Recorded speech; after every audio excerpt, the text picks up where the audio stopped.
The readings tonight really have a divergence, don't they? You begin with Job, who is complaining, Lord, I don't think I can bear much more. And then you have about demons who are being driven out. And then you have a woman who is healed and suddenly springs up and is waiting on these men who appear in her room. It just doesn't seem that there's much to hold those readings together, a theme that would go through them, a lesson we could take from them. But I'm going to offer you one. I think it's about getting a clear vision of what the Lord is promising and what the Lord is offering. But now perhaps a silly story. It's a story about a man who's driving a cab in New York, and he looks in his rearview mirror as this fare gets in, and it's a nun dressed in traditional garb.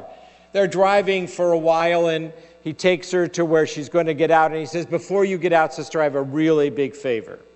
He says, I've had a terrible week. Everything is crashing in on me. Everything is happening wrong. Nothing is going right. I just need a good hug. Will you do that? She is reticent. She says, I don't know. She had two things. First, you have to be single. And second, you've got to be Catholic. The taxi driver assures her both of those are true, and she gets out and she gives him a hug. But as she is walking away, the cabbie, now filled with a little remorse, says, I have to confess, sister, I'm married and I'm Jewish. The nun looks back and says, that's okay, I'm Kevin. I'm on my way to a Halloween party.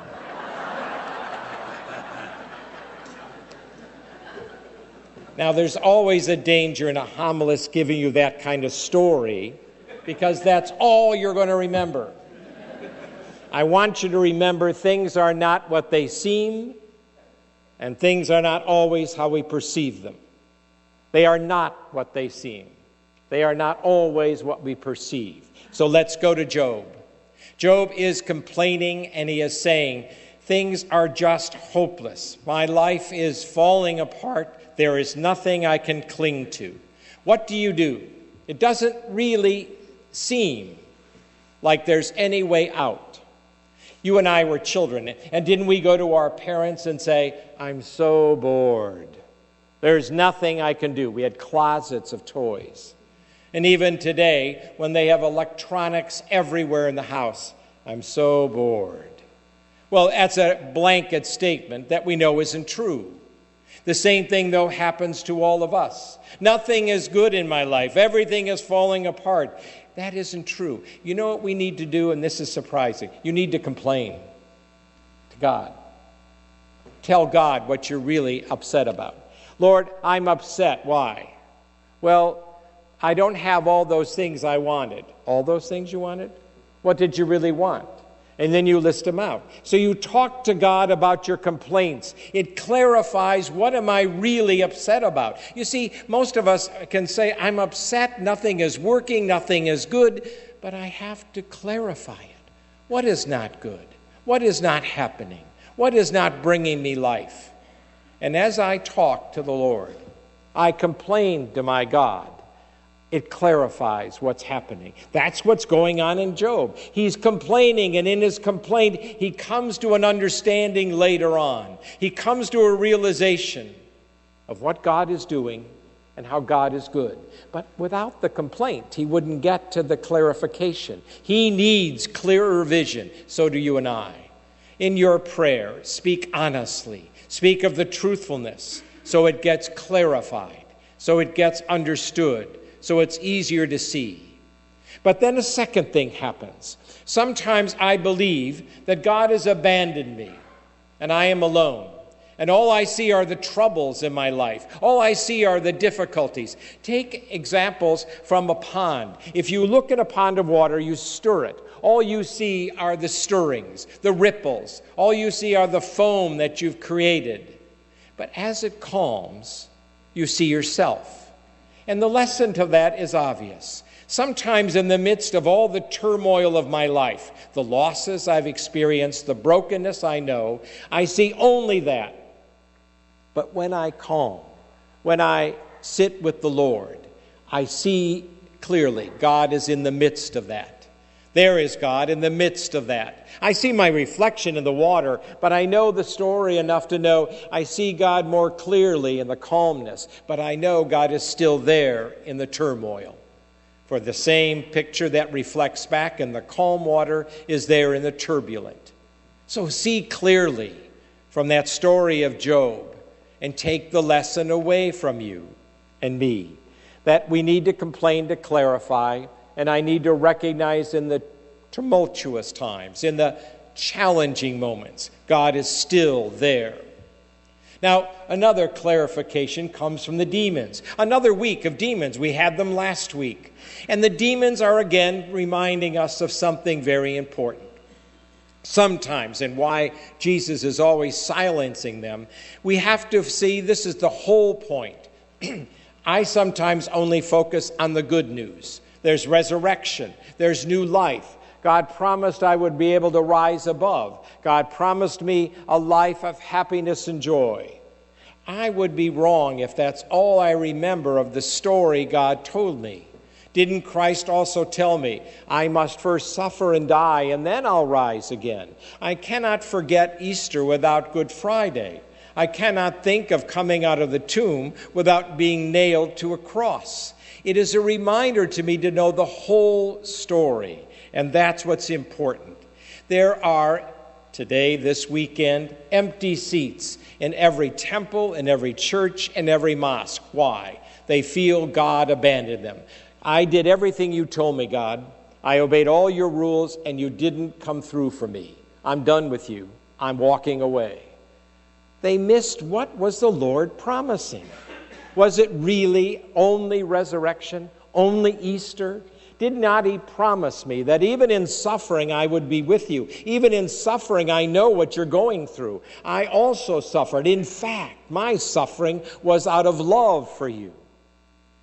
He was trying to tell us the whole story when the demons would only want us to focus on one part of it. The healing, the cure, the dramatic, the miracle, the resurrection. I need to see clearly what the Lord is promising. He is not promising me an escape route. He is promising me a way of salvation. Those are very different. The promise is not escape. The promise is salvation. And if I confuse them, no wonder I get discouraged. No wonder I want to walk away. No wonder I think the Lord is abandoning me. None of that is true. And that's important. I don't look then and see what is happening to me as punishment. I recognize human frailty. I recognize suffering in life. I recognize others will do evil and harm. I need to know the story, the whole truth of it. I need to know the promise. It was not one of an escape route, but it was of a way of salvation. See clearly what God is promising. And then the last thing is, of course, the story of the Lord coming into the house of Peter and curing the mother-in-law. It was a number of years ago. I was doing a Bible study with women, and they just couldn't believe this story. I loved because they were complaining, and they said, isn't it just like a bunch of men? Here's a woman Jesus heals. They don't even give her a chance to rest and recover. And they said, we're hungry. Get up and serve us. Well, that's how it seems. But we have a truncated story here, don't we? We don't know all the other pieces. That's number one. Number two, we're putting 21st century ideals on a first century story. What is really going on, and the clear sight here, is this woman, this story is telling us that discipleship is always about service, not being served, but giving service. Isn't that why the Lord, at the Last Supper, puts on a towel and washes their feet? And every disciple says, no, Lord, don't do that. He is telling them the role of a disciple, you and me, is service. We're never done. We're always volunteering. We're always giving our time. We're always offering our energy. We're always seeking out the neighbor, visiting the person who's sick, offering food to those who are hungry. We're never done. So this woman who has just been healed will serve. You're never done. You have to see clearly. That's the call. That's the commitment. Because in that, when you follow it, you will find real joy. You'll find yourself and you'll encounter God. That's true of anyone who does service. You will find yourself, you discover your God, and you'll know greater happiness. That's seeing more clearly. It's also important to see clearly here that you and I have all been healed. We've not all been cured. And not all God's touching, healing happens with a cure. It always happens with a healing. Think for a moment. The healing that has happened in your life.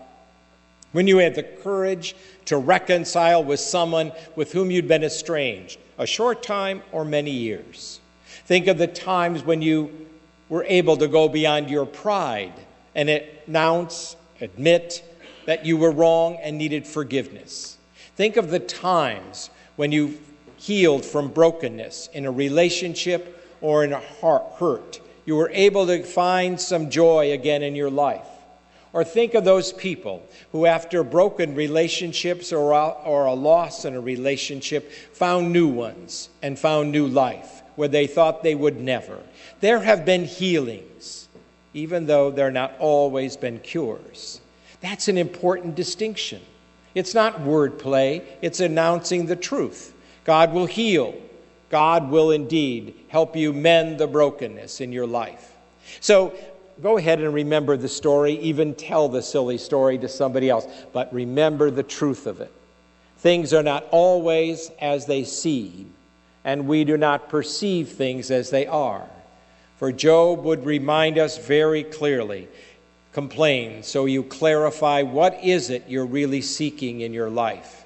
And then to know just as well that God is there in the turmoil. You can see clearly in the calm, but he's there in the turmoil as well. He has not left you.